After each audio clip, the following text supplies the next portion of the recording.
I was sitting in my garage on a Tuesday afternoon in late March, watching the installer finish connecting my new whole house propane generator, when I saw the white Lexus pull into my driveway like a heat-seeking missile locked on target. Living in the Pinewood Estates subdivision of Raleigh, North Carolina, you learn to recognize certain vehicles, and that particular car belonged to Patricia Morrison, president of our HOA and professional busybody extraordinaire. The generator installation had been a long time coming. After last year's ice storm knocked out power for nearly a week, my wife Emma had insisted we get a backup system. We'd done everything by the book, pulling permits from the city, hiring a licensed contractor, and making sure every aspect met or exceeded code requirements. The propane tank, a sleek 500-gallon unit, sat tucked behind a decorative fence on the side of my property, connected to the generator with professional-grade copper lines and safety valves that probably cost more than Patricia's monthly car payment. "Can I help you?" I called out, stepping from the garage as Patricia emerged from her vehicle wearing what I could only describe as her confrontation outfit. A power suit that screamed, "I'd like to speak to the manager," and heels that clicked ominously on my concrete driveway. "Gerald Ingram, what exactly do you think you're doing?" Her voice carried that particular pitch that made dogs in the neighborhood start barking. I glanced back at the installer, a guy named Mike who'd been doing this work for 20 years, then back at Patricia. Installing a backup generator. Pretty standard stuff. That tank is a monstrosity and completely against HOA regulations. Section 12, subsection 4 clearly states that all exterior installations must receive written approval from the board before commencement of work. I pulled my phone from my pocket and opened my email. I submitted the request 6 weeks ago. Got approval from 3 board members. Patricia snatched the phone from my hand, her face reddening as she scrolled through the approval emails. "These are invalid. The full board must vote, and I certainly never approved this eyesore." Mike stepped forward, wiping his hands on a rag. "Madam, this installation meets all state and local codes. We have all the proper permits from the city." "I don't care what the city says. This is a private community with standards." She thrust my phone back at me. "That tank is visible from the street, and it's bringing down property values." "It's behind a 6-foot privacy fence," I said, struggling to keep my voice level. "You can't see it unless you're standing in my driveway. I can see the top of it, by about 3 inches. "That's 3 inches too many." Patricia pulled out her own phone. "I'm calling the authorities. This is a safety hazard and needs to be removed immediately." "You're calling the cops about a legally permitted propane installation." I couldn't keep the disbelief out of my voice. "I'm calling whoever needs to be called to get this monstrosity removed from our neighborhood." She turned on her heel and marched back to her car, phone already pressed to her ear. Mike gave me a sympathetic look. "Happens more than you'd think," he said. "HOAs and common sense don't always mix. But I promise you, this setup is bulletproof. I've been doing this since 2005, and this is one of the cleanest installations I've ever done." "I appreciate that," I said, watching Patricia gesticulating wildly in her car. "Might want to make sure all your paperwork is extra organized, though." "Always is." 20 minutes later, a Raleigh PD cruiser rolled up to my house. Officer Stevens, whom I recognized from neighborhood watch meetings, approached with the weary expression of someone who dealt with HOA disputes before. "Afternoon, Gerald. Got a call about an illegal propane installation." "Not illegal," I said, handing him the permits and the contractor's license. "Everything's by the book." Officer Stevens examined the paperwork while Patricia hovered nearby, arms crossed, radiating indignation. He walked over to inspect the tank and generator setup, taking his time. "Looks professional to me," he said finally. "All your permits are current and properly filed with the city. I don't see an issue here." "But the HOA rules clearly state," Patricia started. "Madam, with all respect, HOA rules don't supersede city ordinances and building codes. If the city says it's legal, it's legal. You'd need to take up any HOA violations through civil proceedings, not by calling 911. Patricia's face went from red to purple. "This isn't over, Gerald. That tank is a disaster waiting to happen, and I'm going to make sure the proper authorities inspect every inch of it." "Feel free," Mike called out from where he was checking pressure gauges. "We welcome inspections." After Officer Stevens left, and Patricia peeled out of my driveway with unnecessary force, Mike finished the installation. He walked me through every safety feature. The automatic shut-off valves, the pressure regulators, the lightning protection, the proper clearances from the house, and the seismic restraints that exceeded what North Carolina code even required. "I'm installing the same system at my own house next month," Mike said. "That's how much I trust this setup. You've got nothing to worry about." I thanked him, paid the remaining balance, and went inside to tell my wife about Patricia's meltdown. Emma was working from home, her laptop open on the kitchen table. "She actually called the cops?" Emma asked, looking up from her screen. "Yep.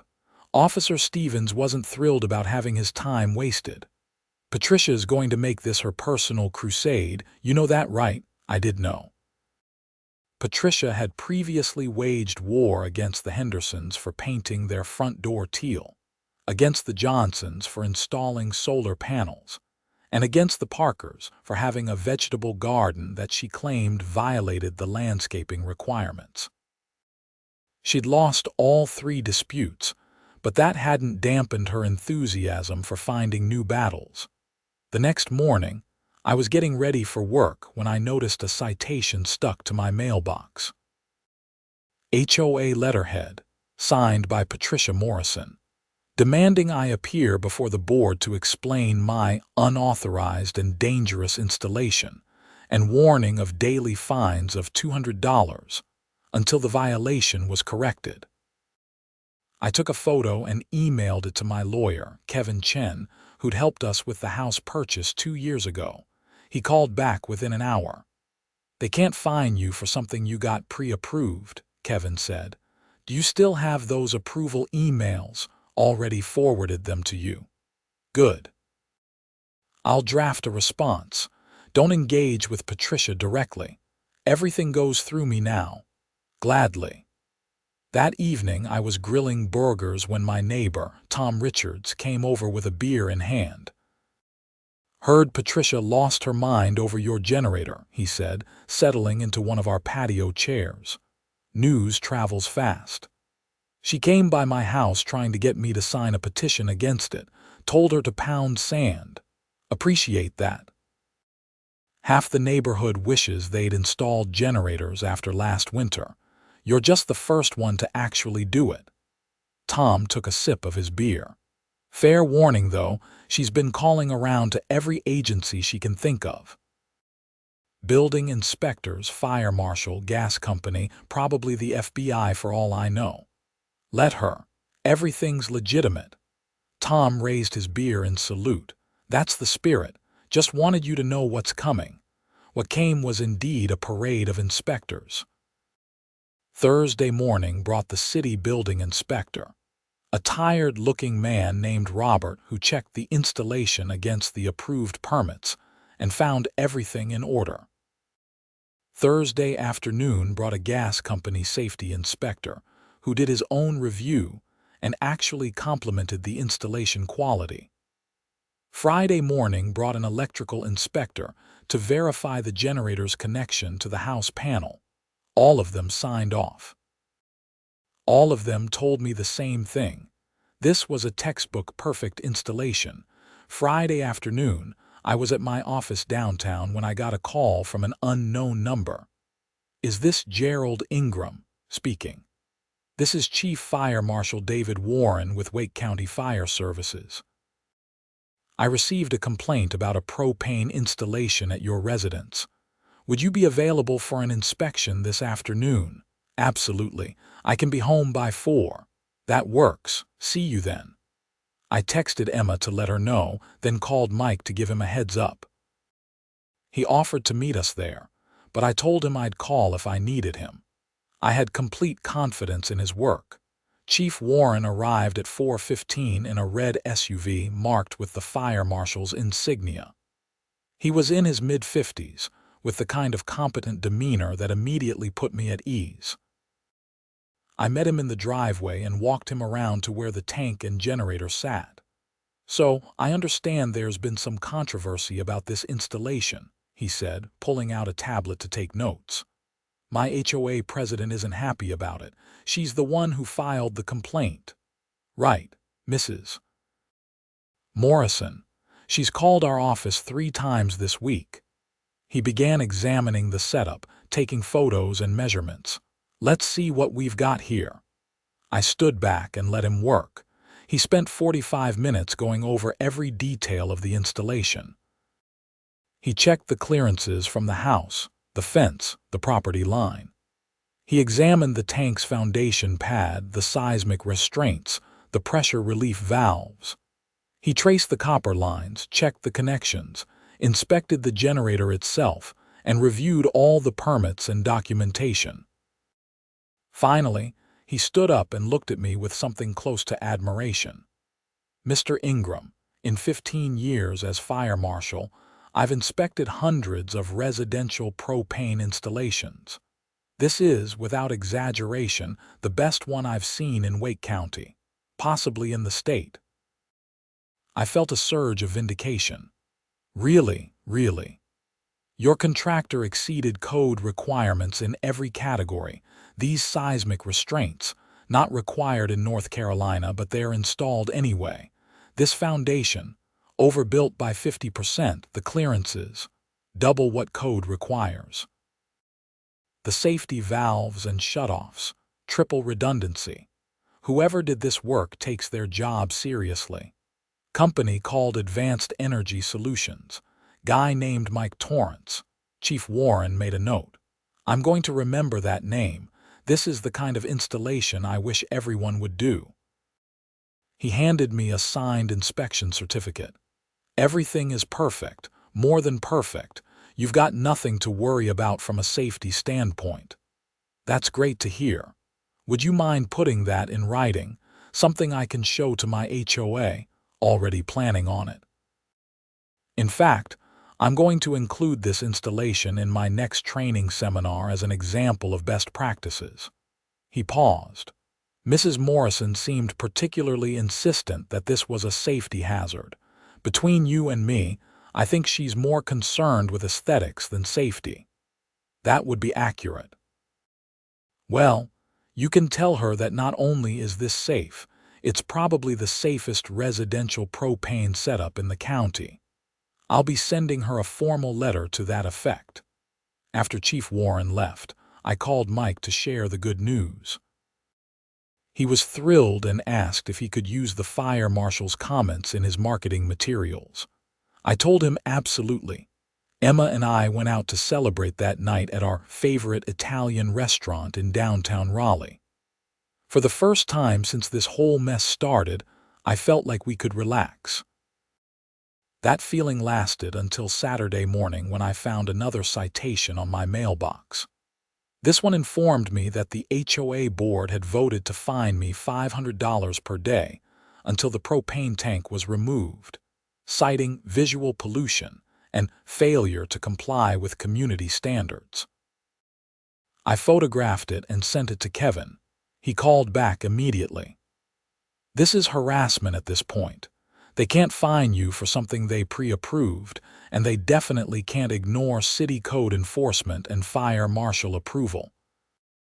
I'm going to file an injunction Monday morning to stop the fines and start pursuing a harassment claim. How much is this going to cost me? Less than paying their fake fines. And Gerald, I think we can get them to pay your legal fees when this is done. They're way over the line here." That afternoon, I was washing my car when Patricia pulled up again, this time with two other board members in tow, Linda Shaw and Robert Cunningham. The three of them approached like an invading army. "Gerald, we need to discuss your continued violation of community standards," Patricia began. "There's no violation.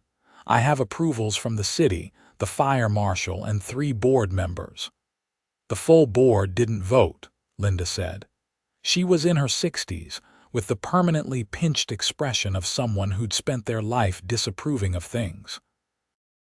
"The HOA bylaws say 3 board members constitute a quorum for approvals under $10,000. This installation was $8,500. "We've amended those bylaws," Robert said. He was younger, probably early 40s, and clearly uncomfortable being there. "You can't retroactively change rules to create violations," I said. "That's not how contracts work. We can if it's a safety issue," Patricia insisted. "The fire marshal certified it as the best installation in the county. We've gotten a second opinion." I set down my sponge. "Excuse me." Patricia pulled out a paper. "We hired an independent safety consultant who says this installation is dangerous and should be removed." "Let me see that." She handed it over. The letterhead read Morrison Safety Consulting LLC with an address in Durham. The signature belonged to one Paul Morrison. "This is from your husband," I said. "He's a qualified safety professional." "Is he a licensed fire marshal?"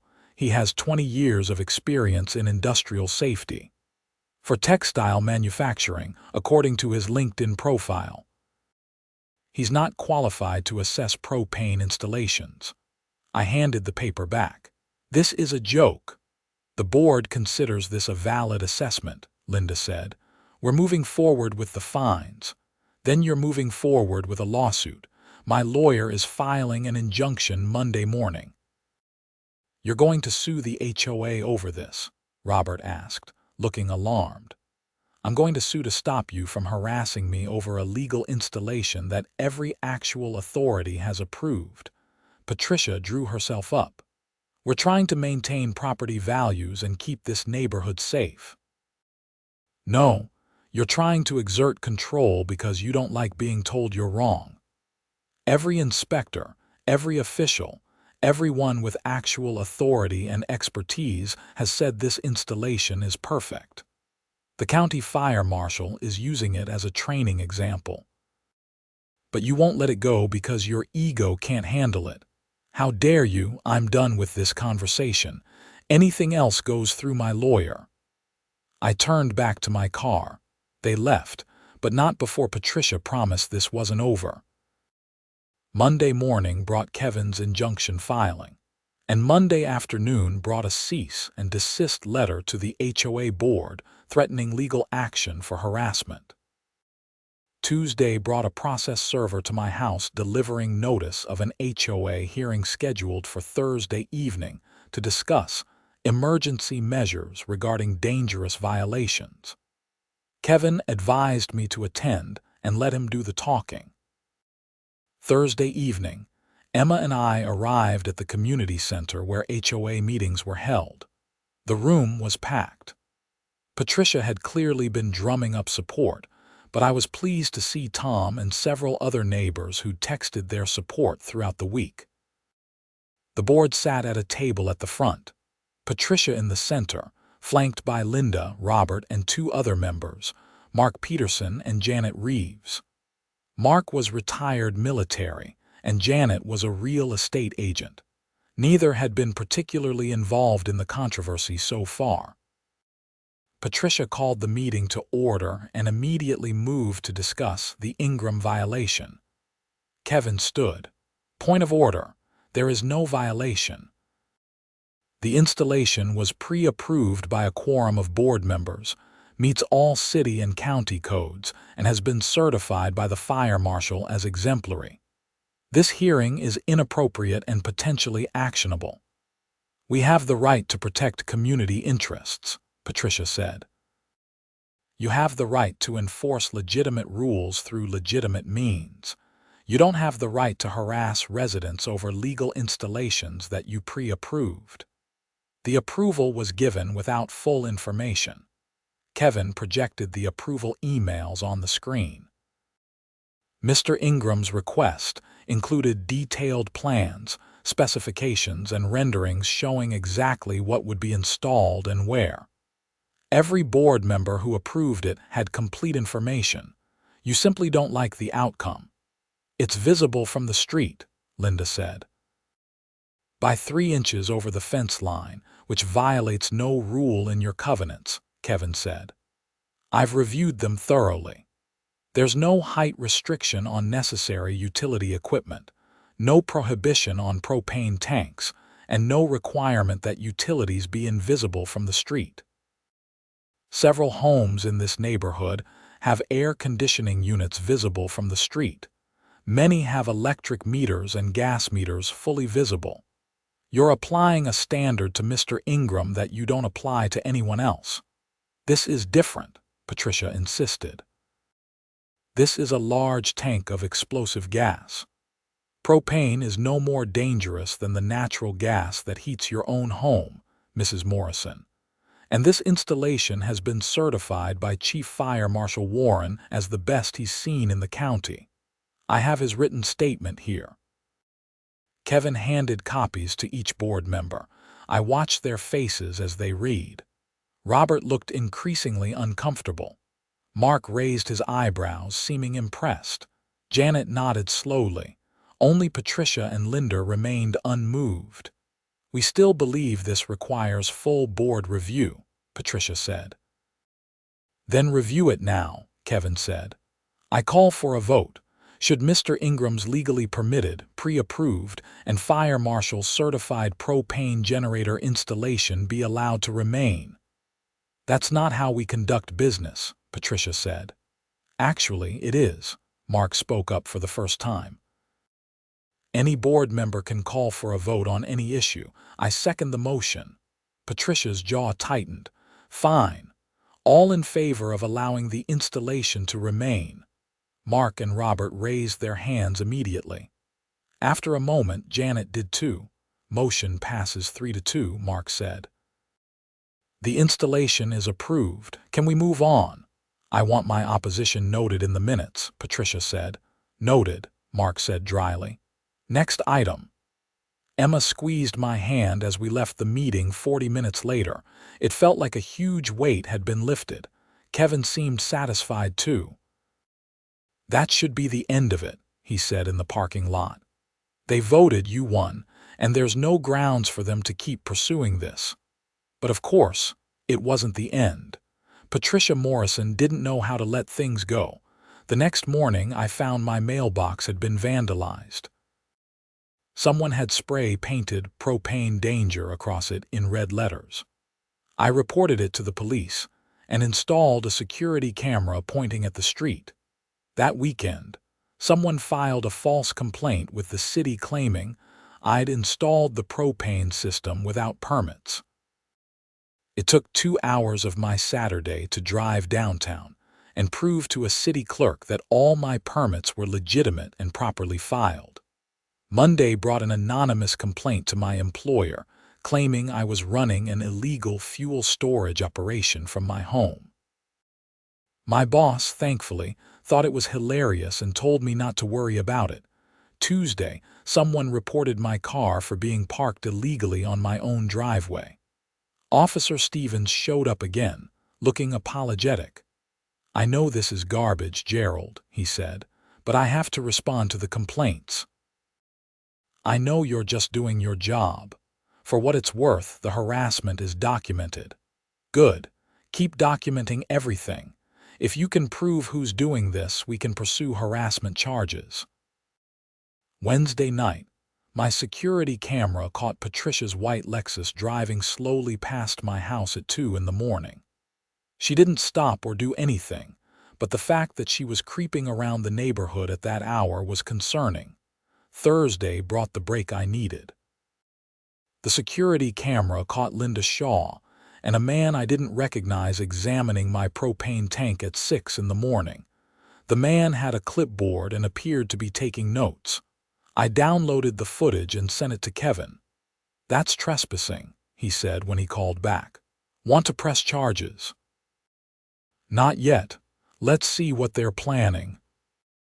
What they were planning became clear Friday afternoon, when I received a certified letter stating that the HOA had hired an engineering firm to conduct a safety assessment of my installation, and that I would be billed $5,000 for the assessment and required to implement any recommended changes. I called Kevin immediately. "They can't do that," he said. "They can't force you to pay for an assessment you didn't request, especially after the fire marshal already certified it. I'm filing a formal complaint with the state HOA Oversight Board and escalating our harassment claim." "How far can we take this?" "As far as you want. At this point, we've got documented harassment, trespassing, false complaints to government agencies, and abuse of HOA authority. We could go after Patricia personally, not just the HOA. Let's do it." Kevin filed a comprehensive lawsuit the following Monday. We sued Patricia Morrison personally for harassment and abuse of authority, the HOA board for enabling her behavior, and the HOA Corporation for failing to follow its own bylaws. We asked for compensation for my legal fees, damages for the time and stress caused, and an injunction preventing the HOA from taking any further action regarding my propane installation. The lawsuit made Patricia absolutely furious. She showed up at my house the day after being served, screaming about how I was destroying the neighborhood and wasting HOA resources on legal fees to defend against my frivolous lawsuit. I recorded the entire encounter on my phone. "Mrs. Morrison, you need to leave my property," I said calmly. "You're not going to intimidate me with your lawyers and your lawsuits," she screamed. "I know what you're doing. You think you can just ignore the rules and do whatever you want. Well, I'm not going to let that happen. This neighborhood has standards, and I'm going to enforce them whether you like it or not. You've been trespassing on my property, filing false complaints, and harassing me for weeks over a illegal installation. The fire marshal himself said it's the best in the county. You have no leg to stand on." That fire marshal is incompetent. My husband knows what he's talking about, and he says that tank is a bomb waiting to go off. Your husband manufactures textiles. He has no expertise in propane systems. He knows more than you do. Then he should know that propane installations like this are common, safe, and legal. But he's not the one pushing this. You are, because you can't stand that someone in your neighborhood did something without kissing your ring first. Her face went crimson. "I'm going to make sure you regret this, Gerald. One way or another, that tank is coming out." "Is that a threat?" "It's a promise." "Then you should know I'm recording this conversation and you're currently trespassing. Leave now or I'm calling the police." She left, but the look she gave me was pure hatred. I sent the recording to Kevin and Officer Stevens. Officer Stevens called back within an hour. "That's getting close to criminal threatening," he said. "I'm going to pay Mrs. Morrison a visit and explain the consequences if this continues." I appreciate that. 2 days later, I was at work when Emma called, panicked. "Someone tried to disconnect the propane tank," she said, her voice shaking. "I came home for lunch and found the valve partially opened and the connection to the generator loosened. Are you okay? Is it safe?" I called Mike immediately. "He's here now securing everything. But Gerald, someone sabotaged it. I'm coming home. Did you call the police?" "They're on the way." I made it home in 20 minutes. Mike was tightening the last connection while 2 police officers examined the tank and took photos. The security camera had captured everything. The footage showed a man in a dark hoodie approaching the tank at 10:30 that morning. He spent 15 minutes working on it with tools before leaving. The camera got a partial view of his face when he looked up at one point. "That's Paul Morrison," I said, freeze framing the image. "Patricia's husband." Officer Stevens arrived shortly after and reviewed the footage. His expression grew grimmer with each viewing. "This is criminal tampering with utility equipment," he said. "That's a felony in North Carolina. Combined with the trespassing and the potential for harm, we're talking serious charges." "Could someone have been hurt?" Emma asked. Mike nodded. "If he'd opened that valve all the way or damaged the connections, you could have had a major gas leak. With an ignition source nearby, it could have caused an explosion. This wasn't just vandalism. This was dangerous." Officer Stevens called for backup. Within an hour, detectives arrived and began taking statements. They seized my security camera footage as evidence and left to obtain a warrant for Paul Morrison's arrest. The next morning, we learned that Paul had been arrested and charged with felony tampering with utility equipment, criminal trespassing, and reckless endangerment. His bail was set at $50,000. Patricia, predictably, lost her mind.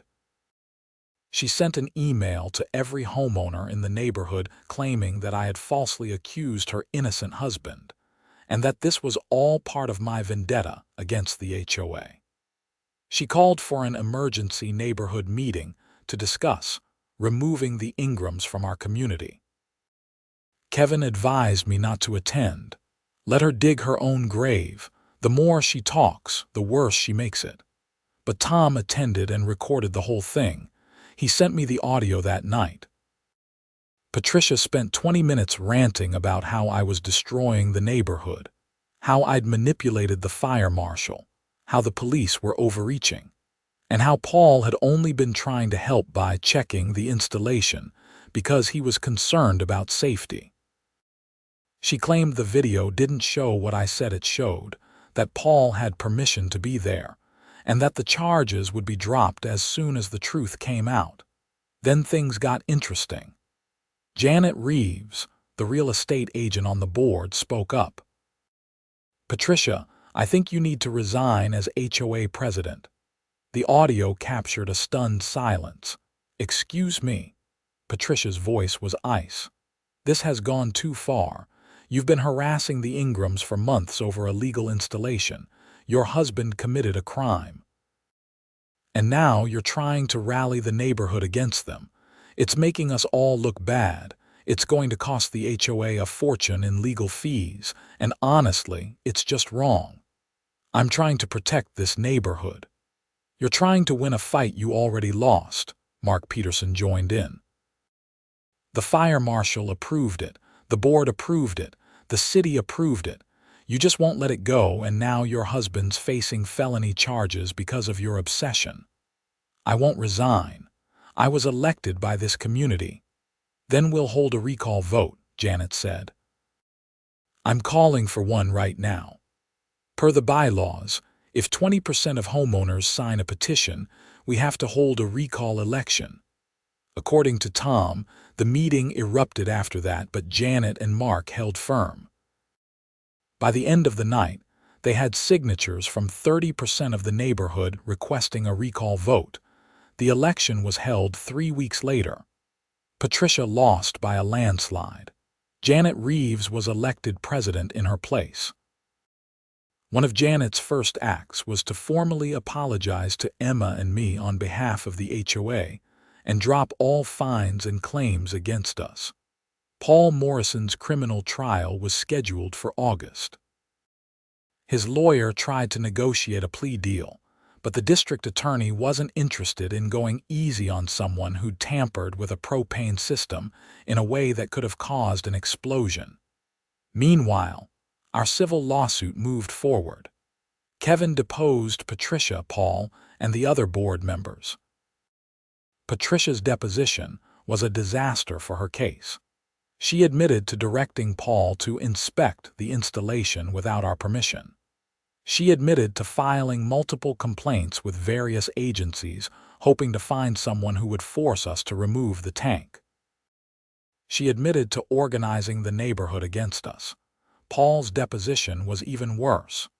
Under oath, he admitted he had no training or expertise in propane systems. He admitted he'd loosened the connections intentionally, hoping to create a small leak that would force the system to be shut down. He claimed he didn't know it was dangerous, but the prosecutor was having none of it. You loosened connections on a pressurized propane system without knowing if it was dangerous, the prosecutor asked during a pre-trial hearing I attended. I thought it would just make it stop working, Paul mumbled. You thought tampering with a fuel system would be safe. I wasn't thinking clearly. My wife was very upset. So upset that you committed a felony that could have killed someone. Paul had no answer to that. The criminal trial took place in late August.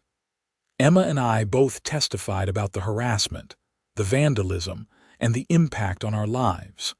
Mike Torrance testified about the quality of the installation and the danger of what Paul had done.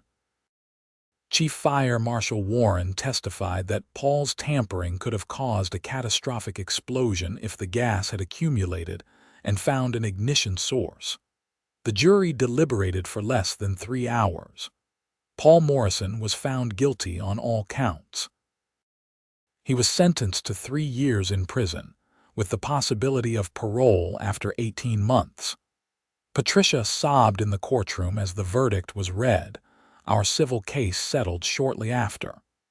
The HOA's insurance company paid our legal fees and damages totaling $85,000. Patricia and Paul's homeowner's insurance paid an additional $50,000 for the personal harassment claim. As part of the settlement, Patricia agreed to resign from any HOA board positions permanently and to have no further contact with us. By October, the neighborhood had largely returned to normal. Janet proved to be a competent and reasonable HOA president.